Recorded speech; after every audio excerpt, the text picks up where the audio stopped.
Hello and welcome back to the Training Tom podcast, the place where I share the lessons I have learned, the challenges I'm currently facing, and the questions I have for my future self. And this is part 3 in the Mental Health and Me series, and today's episode is all about embracing discomfort. So let's dive into it.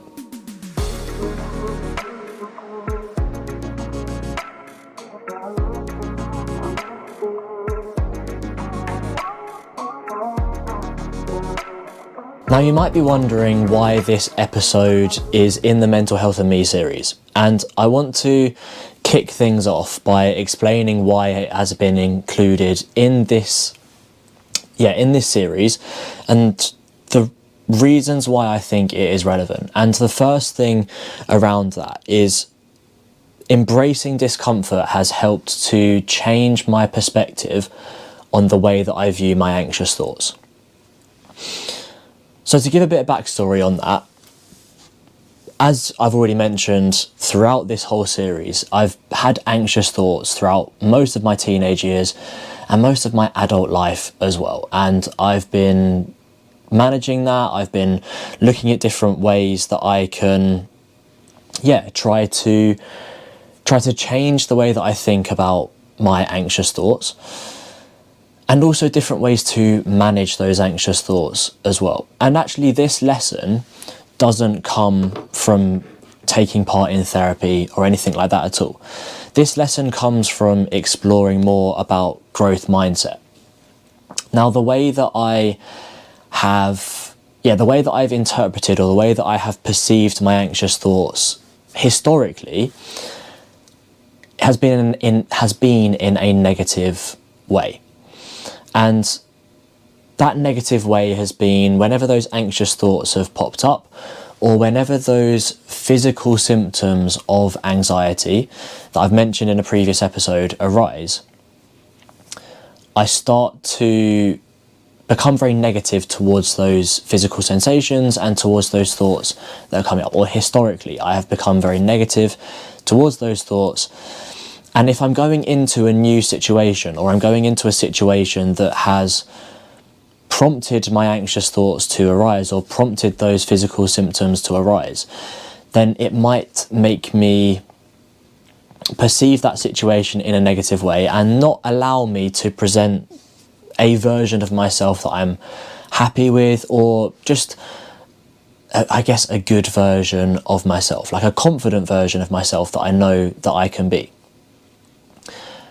And the reason why embracing discomfort has not come from therapy necessarily, but has come from just life in general and from learning more about growth mindset, is actually from when I reflect back on the different experiences that I've had. What's come out of the other side when I have been in uncomfortable situations. And the first example that comes to mind with that is the first job that I had when I left university. Now, my first job when I left uni was as a healthcare assistant on the stroke ward of my local hospital, which is Broomfield Hospital for anybody interested. And I worked there for just under 12 months. So I started in October 2018, and I left in September 2019. So I was there for, like I say, literally just under 12 months. And in that time, literally from the moment I started that job to the moment I finished, every single day, there was some element of discomfort presented in front of me. And it was quite a baptism of fire into the working world, is what I always tell people. That, a 21-year-old kid, essentially, like I had barely lived at all, walking into that environment, a healthcare environment, and supporting all manner of people with a range of different physical ailments, mental ailments, through their recovery, and trying to support them with their new diagnosis and their new medical condition, and even some of their existing medical conditions as well. And for a 21-year-old young man, I'm not going to say lad, a 21-year-old young man, It's a very challenging environment to walk into, and also quite a female-dominated environment to walk into as well. So as you can imagine, a lot of anxious thoughts appeared in my mind I'd say most shifts in that first 3 to 6 months of working on the stroke ward. Now, those, at the start of that journey or the start of that role, I was petrified of the experience. I was absolutely petrified of the work that I was going to be doing. I had a fear that somebody was going to die under my care, which was a very real possibility. And I really struggled to start off with to manage my mindset and my approach to that particular job. And I mentioned in one of my previous episodes that I can count on one hand the amount of times that I've cried in the past decade. One of those times, and I also said in that episode, it's not something that I'm proud of necessarily. I'm not saying that, and I don't want it to seem like it's me saying that as in I'm wearing a badge of honour, I've only cried 5 times in the past decade. Look how macho I am. I'm not saying that at all, because I don't actually think it's a healthy thing for me to admit to. And I also think it's something that I definitely should, and I would say I'm trying to work on it, but I wouldn't say I'm actively working on it at the moment. But it's something that I want to try and work on in the future, and I know is going to be an uncomfortable thing to try and address as to why I perhaps am not in touch with that side of my emotions that much. But one of those times that I did cry in the past 10 years was my first day, or before I started my first day at work on the stroke ward. I've been through 2 weeks of training. I was just about to start on the ward for my first full shift, and I was planning to cycle to work that day because I wanted to cycle in, make it part of my routine, get a bit of training in, because it'd be difficult to, exercise while I was working such long hours. So I just wanted to try and keep active while I was working, or on the way to work, should I say. But instead, my mum dropped me off at work because at that moment in time, I was only 21 years old. So my mum dropped me off at work, and just before I got out the car, I burst into tears. I didn't sleep that well the night before. I was so super anxious about starting that role and about doing a full day on the ward. I felt sick. I felt very just uncomfortable in my body, full stop. And just before I got out the car, I burst into tears because I was petrified of what I was walking into. I had no idea what to expect. I was, like I say, petrified that somebody would die under my care, that I would do something wrong and it would cause somebody more harm, that I would fail, that I just generally would not be very good at this job. And it would cost somebody potentially their life. But I got out of the car. I did the full day at work.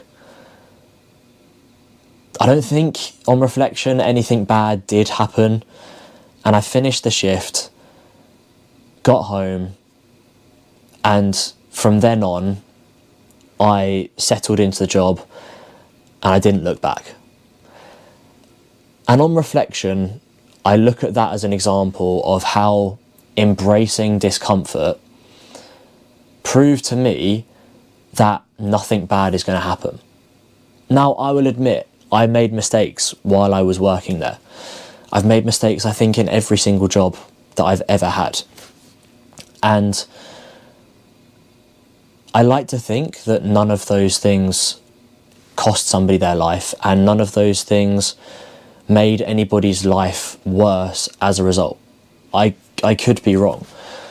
But I learned very quickly how to speak to the nurses and let them know what I had done. And soon as well, very quickly, to ask for help. Now, there were lots of things that made that job uncomfortable. But the key thing that I took away from that was that by embracing that discomfort, not the key thing that I took away from that actually, when I look back, now that I'm 27 and it's 2025, I've left that job 6 years ago now, over 6 years ago. When I look back on that job, I learned so much simply by embracing the discomfort of being in that role. And I only really realised that in the new year of 2023. And in the new year of 2023, I was speaking to my mentor at work. So I'd recently started a new job or a new role in my work. And through that new role, one of the senior leaders in the department said to me that if I wanted any mentoring, they would support me with some mentoring. And I could get in touch with them and we could arrange some meetings and we could catch up and he would mentor me with whatever goals I had. And I spoke to him and I said, for 2023, I want it to be a year where I embrace challenges. Now, historically, that had been the opposite of what I had thought I was doing. I didn't consider myself to be much of a risk taker. I didn't consider myself to want to embrace challenges because I wanted to live a relatively comfortable life. Now, you might not get that from the just description that I've given there of my first job out of university. But generally speaking, I would say that I lived a pretty comfortable, a pretty safe life as well. And I think that's especially true up until the moment I left university. Because, yeah, I was quite risk averse and fundamentally I had a fear of failure. You could argue that at this moment in time I still have a fear of failure. And I didn't want anything bad to happen. You know, as I mentioned in my episode, Lessons from Therapy, I had a fear that I wasn't enough, or a core belief that I wasn't enough. So if I avoided situations that made me uncomfortable, then I could never not be enough. But in 2023, that changed. Because in 2023, I wanted to embrace more challenges. I wanted to push myself and I wanted to challenge myself in any way possible. And that manifested itself in lots of different ways. That manifested itself in me setting 3 different fitness related challenges throughout that year. It actually turned out to be 4 different fitness related challenges by the end of the year, but it started out with just being 3. I also said yes to a lot of things at work. So from a professional standpoint, I said yes to a lot of challenges that were presented to me. Or not challenges necessarily, to a lot of opportunities that were presented to me. And I was quite fortunate that I had the flexibility to do that as well. But I said, like I say, I said yes to lots of opportunities that were given to me at work.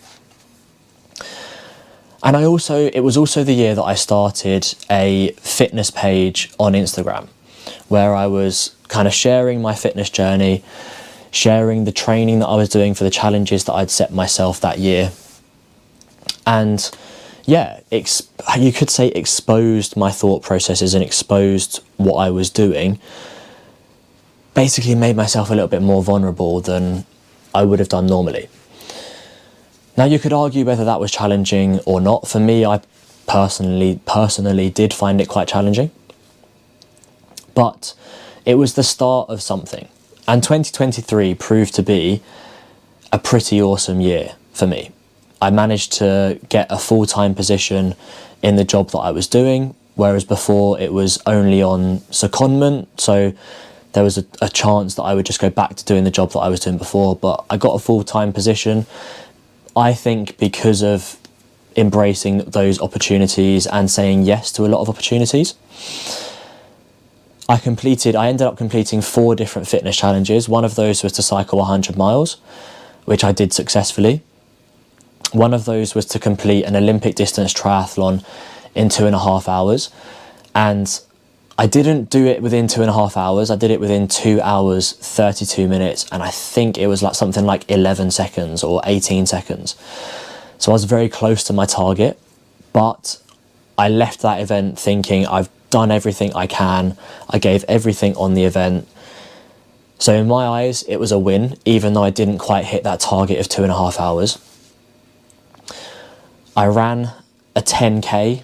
So I did Vitality 10K in London in 40 minutes and 11 seconds, which was the official event time. On Strava, my PB ticked over at 39 minutes and 38 seconds, something like that.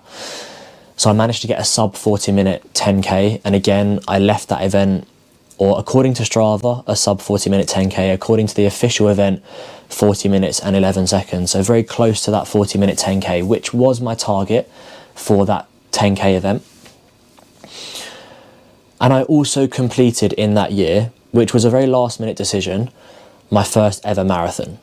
And I managed to go around in less than 4 hours, which was my A goal. Like my top #1 goal for that marathon was to go around in less than 4 hours. My B goal, or my second goal for that marathon, was simply just to go around and enjoy it. And you could argue that my C goal, or my third goal for that marathon, was to finish. Purely and simply to finish. Whether I enjoyed it or not, it was just to finish. But I'm pleased to say I did all 3 of those things. I completed it in less than 4 hours. I enjoyed most of the run, I would say. And I finished, obviously, because I went around in less than 4 hours. But yeah, that was a year of exercise and fitness related challenges. And I also was posting things on Instagram and trying to build a social media following through that. And I tried different methods of building that social media following. I tried video content, I tried picture content, but essentially the goal was just to post as often as possible, but make myself uncomfortable and kind of share the challenges that I was facing, share the vulnerabilities of training for all those different events. But 2023 proved to be the year that I really utilised this growth mindset that I'd been learning about. And that is where this idea of embracing discomfort comes from. Because prior to understanding, or prior to learning about what a growth mindset is, my mindset towards discomfort and my mindset towards challenges that I was facing was, if I had anxious thoughts about those challenges, it's that they were bad, that nothing good was going to happen from them, that I should run as far away from those challenges as possible, because if I felt uncomfortable, then I wasn't going to succeed. My fear of failure was very much driving the decisions that I was making. Whereas a growth mindset, and what I've come to learn and what I'm still learning about, is that a growth mindset is about embracing failure. And in order to embrace failure, you have to embrace discomfort. I have to embrace discomfort. You know, I've said throughout these episodes so far that I'm not perfect. And I really want to reiterate that. I am nowhere near a finished product. I don't think I'll ever be a finished product. And who can ever say they are a finished product? Because we're all learning as we go through life. As I've said before, we're all living life for the first time. In order to live that life, we are going to make mistakes. We're going to get things wrong. But in the past, and I'd even say to a certain extent now, my fear of failure has been driving those decisions. My fear of making mistakes has been driving those decisions. Whereas in 2023, And the latter end of 2022, like the last 3 months, I would say, rather than fearing failure, I started to utilize that growth mindset that I've been speaking about. And I started to embrace failure. I started to put myself in positions where I was likely to fail. And admittedly, this was predominantly in my career, but the job that I was going into exposed a lot of flaws and exposed a lack of experience. Like, I was 25 when I first started that job. And it's still the job that I do today. But when I was first starting out, I had that fear of failure. I had what you might call imposter syndrome. And I'm going to dedicate a bit of time in another episode towards understanding imposter syndrome and how I'm trying to change my perception of what imposter syndrome is. So keep an eye out for that. But I felt this massive sense of being an imposter, that I didn't have the experience to be there. I didn't have the skills to be there, that I didn't perhaps even have the knowledge to be there. But rather than let that fear drive me, I decided to interpret it in a different way. I decided to perceive it in a different way. I decided to perceive it as an opportunity to learn and an opportunity to grow as an individual. And particularly as an individual starting a new role and potentially a new career path. Now that experience of starting that new role reminded me of those first days of working in the hospital. I was quite fearful to start off with. I didn't want to make any mistakes. But this time round, my perception was very different. Rather than going into that job scared and fearing that I would make those mistakes, there was a pressure that had been removed, because in this job nobody's life was at risk. And that meant that the failures that I was going to experience wouldn't be catastrophic. Okay, they might bruise my ego a little bit, but they wouldn't cost anybody their life. And that was an incredibly liberating thing.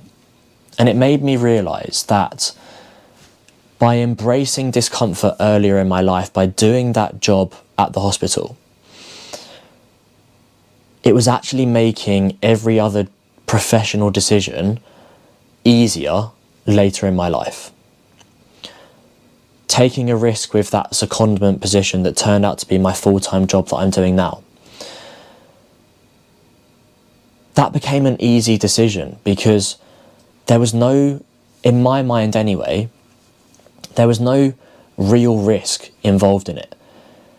Nobody was at risk of being hurt or dying by me doing this job. So it was an easy decision. And there's a lot of psychology around that kind of black or white thinking, all or nothing thinking, and the detrimental way that it can be utilised. But I feel like in this instance it's actually been a liberating thing, because nobody's life is in my hands anymore. Which means that any mistakes that I do make, any failures that I do have, the only thing that becomes damaged is my ego. And as long as I can keep my ego in check, and as long as I can understand that it doesn't matter if my ego gets damaged a little bit, I know that I can learn and I can grow from that. And that was where, like, kind of the reflection and the realisation that actually embracing that discomfort earlier on in my life, not that I'd realised it at the time, was a really good thing. And like I say, throughout 2023, or the latter end of 2022, and throughout the whole of 2023, my goal, my sole aim, was to challenge myself as much as possible. And I got to the end of 2023, and I absolutely achieved that. I can look back on 2023 and see it as an incredible year for embracing those challenges, because I embraced so many different challenges, not just from a fitness perspective, not just from a work perspective, but from a personal perspective as well. You know, I started attempting to date in 2023, which for me was a huge thing because it had been a very long time since I had done that. And yeah, it was a huge thing, and perhaps it's something that I'll talk about again in a future episode. But I started dating, or I started attempting to date in 2023, and that carried through into 2024, where I actually went on some dates, which for me again was a very uncomfortable experience, and I had to embrace that discomfort of not knowing how to date in the best way, and just trying things and knowing that I was going to make mistakes and it might not lead to a second date, but at least I was doing something. At least I was trying to put myself out there, trying to date, trying to find a relationship. Now, 2024 proved to be a more challenging year than I was anticipating because of the health challenges that I've mentioned in previous episodes. But again, it was challenging, and it was something that I ended up having to embrace. You know, I set myself that goal in 2023 of embracing more challenges. It wasn't really a New Year's resolution just for 2023. It was a new life resolution. It was a new chapter resolution. It wasn't just something that I wanted to do for a year. It was something that I wanted to do for the rest of my life. Was to embrace those challenges. Was to try and do something that did challenge me. And this podcast is something that I find uncomfortable, because I am having to be vulnerable.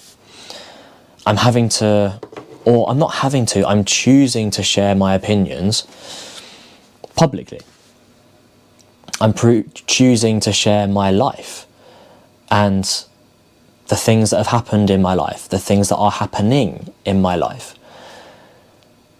which is quite vulnerable and quite challenging, because I want to articulate it in the right way, but I also want to send the right message, and I worry about what people will think of the information that I'm sharing. I worry sometimes whether people think it's a bit cringy listening to me divulging all of this information. Maybe people think it's a bit silly to divulge all of this information, but I know deep down to my core the values of this podcast that I've mentioned in previous episodes, and the reasons why I feel it's important to do this.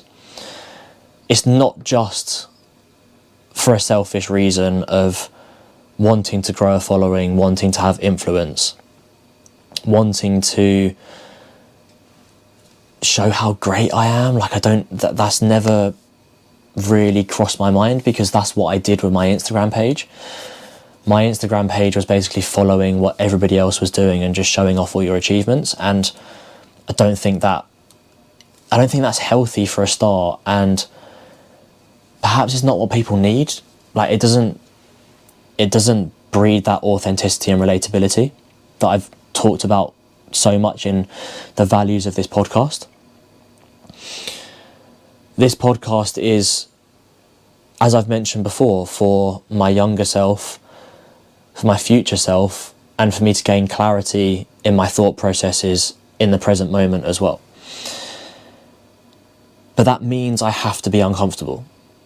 That means that I have to embrace that discomfort of sharing things that perhaps other people wouldn't share publicly. But if it means that I can help somebody, even if it's just one person, to gain a different perspective, to have a conversation about, a challenge that they're facing, if it creates a good discussion between a group of friends, then I feel like it's doing something positive. And that's all I can ask for.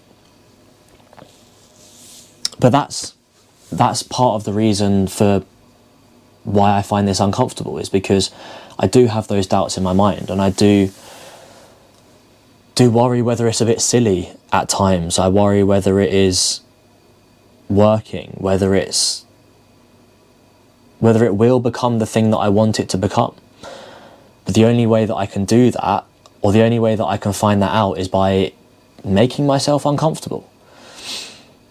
You know, the uncomfortable experiences that I've mentioned there are rather big uncomfortable experiences. You know, changing your job, big fitness challenges like cycling 100 miles, Olympic distance triathlon, running a marathon, doing a 10k in a certain time. But you can also do it in the small ways as well. You know, some of the small things can simply be setting your alarm and waking up when your alarm goes off and not hitting the snooze alarm or snooze button. I've done this plenty of times before in my life, where I've set an alarm, I've hit snooze, I've gone back to sleep. Well, in recent years, I've tried not to have a snooze button because I've realised that you can turn it off. Or I've only set one alarm. Like, again, I know people that set an alarm and then set one 5 minutes later and 5 minutes later and 5 minutes later, just in case they don't get up on that first alarm. And I get it, because I've done the same thing. I've set those 5-minute alarms. But maybe the uncomfortable thing is only setting one alarm and keeping a promise to yourself that you're going to get up with that one alarm. And I think that's where perhaps we sometimes misinterpret what uncomfortable things can be. And I do this myself as well. Like, uncomfortable things don't need to be huge challenges. If anything, the small daily uncomfortable things are the things that have the most impact. Another example that I've done in the past is cold water exposure. Getting up in the morning, first thing you do, have a cold shower or have a cold bath. Those are uncomfortable. That is an uncomfortable thing, because nobody wants a cold bath. Nobody wants a cold shower, especially in the depths of winter like we are at the moment. You wake up and it's cold in the morning anyway. You know that the water that is going to be coming out of the shower, that's coming out of the shower, is going to be Baltically fresh. So that makes it uncomfortable. But doing that uncomfortable thing first thing in the morning, even if it's just for 10 seconds or for 30 seconds or a couple of minutes, doing that uncomfortable thing first thing in the morning is sometimes more beneficial than doing those big challenges. And having done some of those smaller things in the mornings anyway, I've had bouts of doing cold showers in the morning, and I would quite like to get a cold plunge to see what the difference is. Maybe in a future episodes I'll share with you that I have got a cold plunge. But at the moment, you know, I sporadically have cold showers, but I have gone through periods of time where I've religiously had cold showers every single day. And having those cold showers isn't just about the physical benefits. You know, in the past 6 months, in the past year, cold showers or cold water exposure has gained a lot of traction in social media and in the media in general for the health benefits that it can give you. Physical health benefits in particular. But for me, it's so much more than that. It's much more about the mental benefits that it gives you. If you have a cold bath or a cold shower first thing in the morning, that's the first challenge that you've overcome. You've convinced yourself that you've convinced yourself to get into a cold shower. Or at the end of your hot shower, you've convinced yourself to turn it cold, to purposefully make yourself uncomfortable. And that's really challenging to do every single day. You know, even if it's for 30 days, or even if you don't set a time limit on it, you just say every single day, I'm going to do this. It means you're not breaking a promise to yourself. And I know from my own personal experience, when I've had cold showers, for the rest of the day, any challenges that pop up become easier. If I miss the train that I wanted to get, it's not a problem. I'm relaxed about it. If I get a stressful email that I need to reply to at work. It's not a problem, because I did the first challenge of the day, I can do the next challenge. If I feel quite tired and I have a training session lined up at the end of the day and I don't feel motivated to do it, I did the cold shower at the start of the day.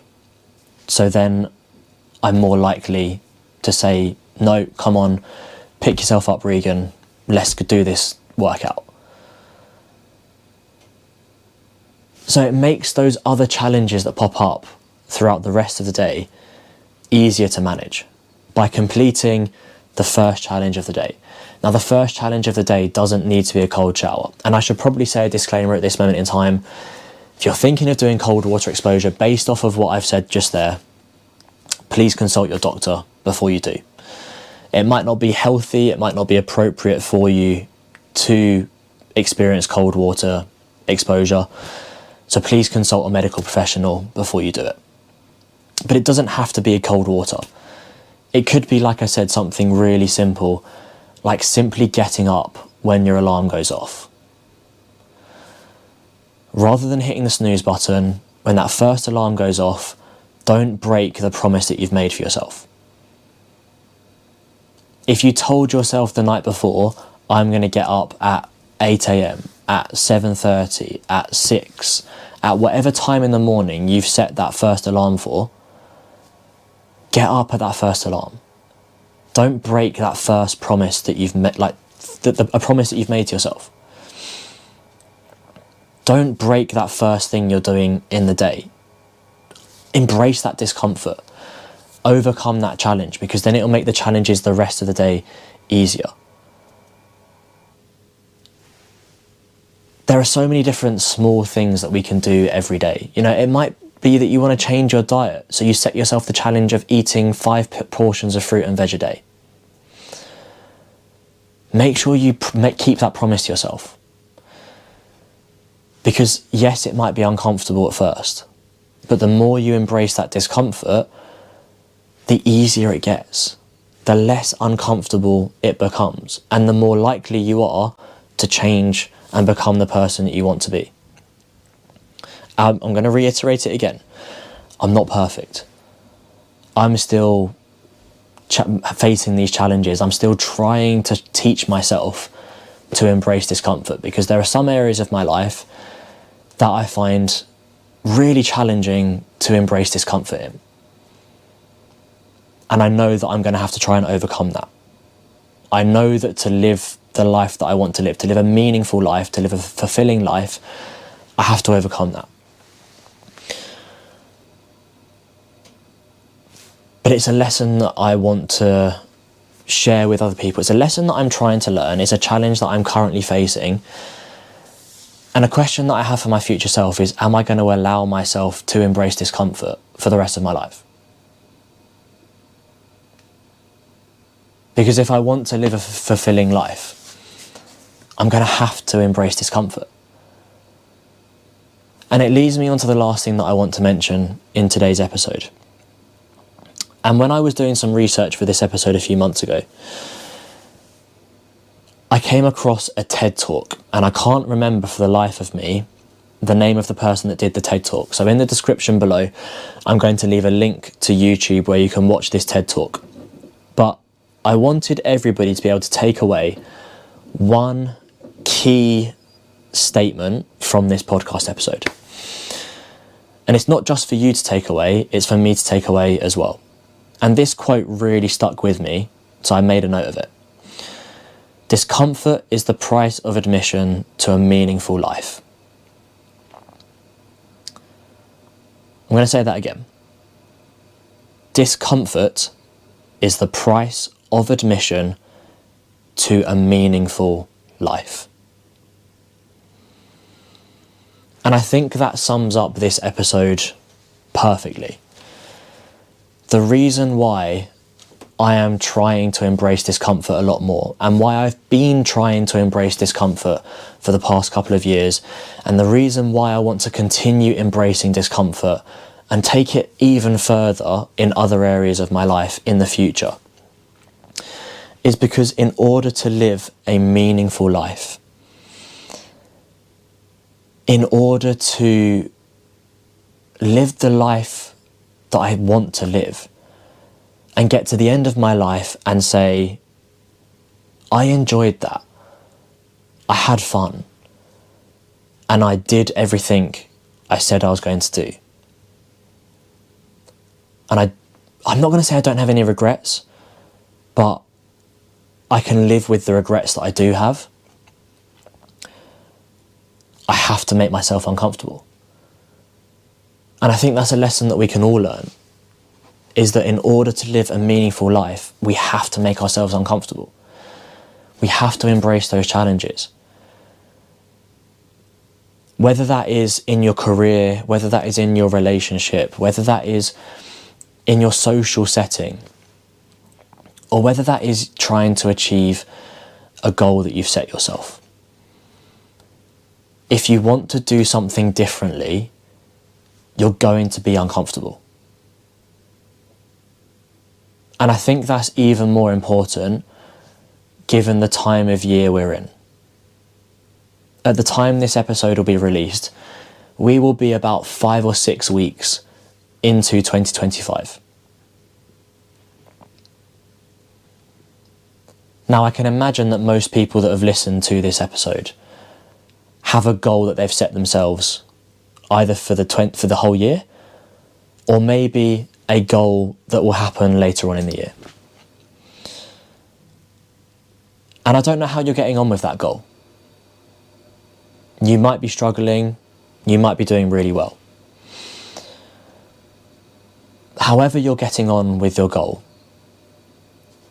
I can almost guarantee at some point, if it hasn't happened already, there will be an uncomfortable moment where you have a choice to make.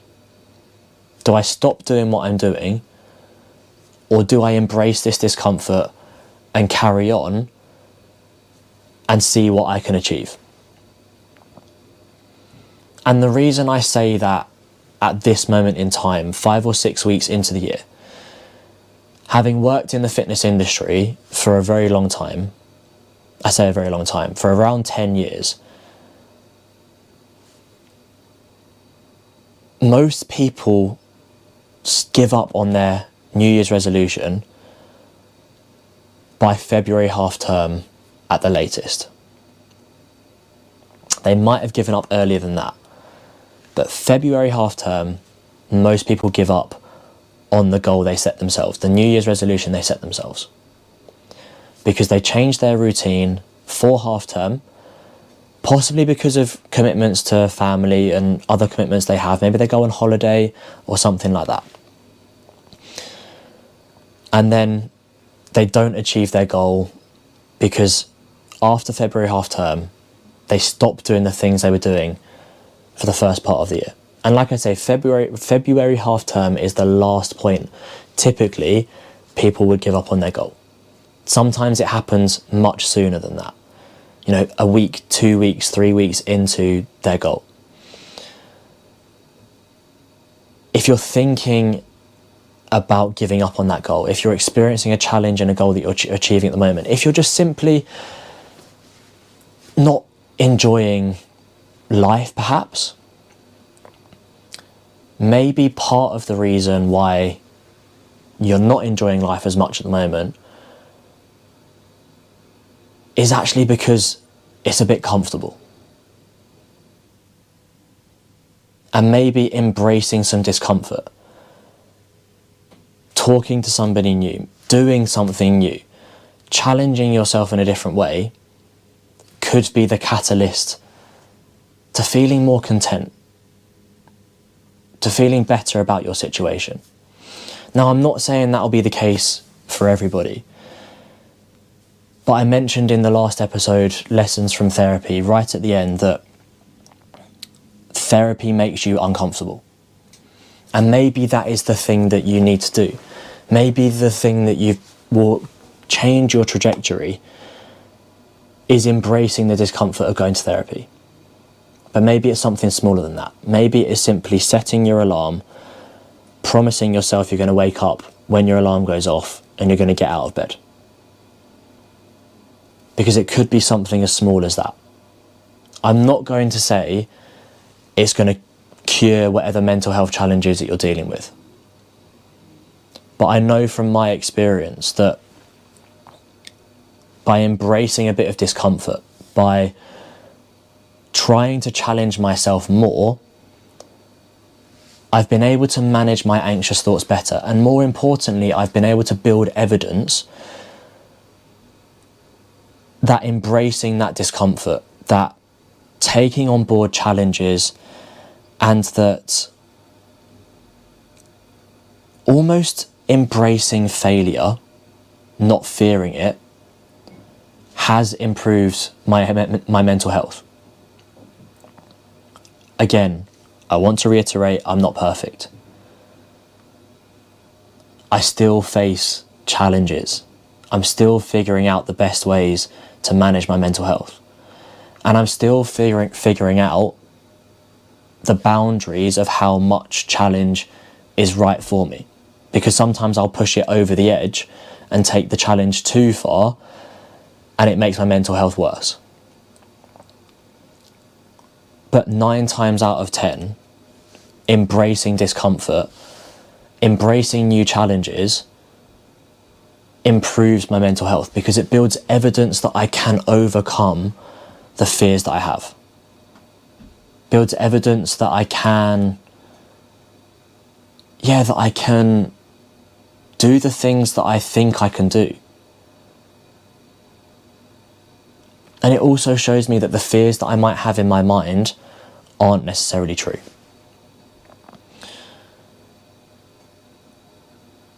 I'm going to leave it there for today. I'm not sure how long I've been speaking for, but I feel like it's been for longer than I was expecting. And I hope people have found that episode useful, but I'm going to leave it with that quote that I mentioned. Discomfort is the price of admission to a meaningful life. As always, thank you for listening. I hope you found this episode useful, and if you have, please feel free to message me, as I'd love to hear your feedback. And my name is Tom Regan, and this is the Training Tom podcast.